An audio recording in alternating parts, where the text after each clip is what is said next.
পরিবেশ দিবস। সেই উপলক্ষে আমরা আলমডাঙ্গার বিভিন্ন জায়গাতে বিভিন্ন সংগঠনের মাধ্যমে বেশ কিছু গাছ লাগিয়েছি।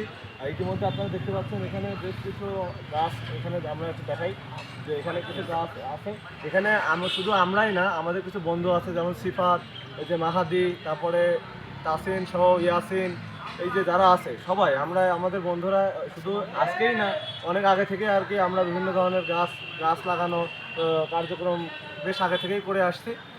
সব মিলিয়ে আজকে যেহেতু 5ই জুন, সেই বিশ্ব পরিবেশ দিবস উপলক্ষে উপজেলার বিভিন্ন জায়গাতে আমরা গাছ লেগেছি। আপনারা একটু দেখে আসবেন, হয়তো ভালো লাগবে। সবাই দোয়া কামনা করছি এবং সবাই আমাদের পাশে থাকবেন। ধন্যবাদ।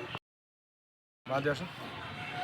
আজকে বিশ্ব পরিবেশ দিবস উপলক্ষে আমাদের আলমডাঙ্গা উপজেলায় বেশ কিছু বৃক্ষরোপণ করেছি আমরা। বিভিন্ন স্থানীয় সংগঠনের পক্ষ থেকে এইগুলো রোপণ করা হয়েছে। আপনি দেখতে পাচ্ছেন আমাদের পিছনে বেশ কিছু গাছ লাগানো হয়েছে, আমার হাতেও একটি গাছ রয়েছে।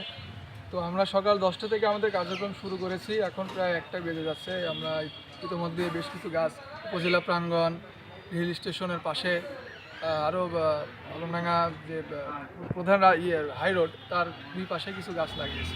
তো আমাদের পরিকল্পনা আছে আমরা ভবিষ্যতে আরও গাছ লাগাবো। তো এটা পরিবেশ দিবস, তো সেজন্য পরিবেশের উপকারের জন্য গাছ আমাদের বন্ধু। তো সেই উদ্দেশ্যে গাছ দিয়েই আমরা শুরু করছি, যাতে মানুষকে সচেতন করা যায়। কারণ আমরা প্রচুর অনেকে অকারণে কারণে গাছ কেটে লাগায়। তো আমরা এটা মানুষের কাছে নিবেদন করছি যে একটা গাছ কাটলে অন্তত 2টা গাছ লাগান। তো এইভাবে আমরা আমাদের কার্যক্রম চালাচ্ছি। তো আপনারা সবাই আমাদের জন্য দোয়া করবেন। আসসালামু আলাইকুম।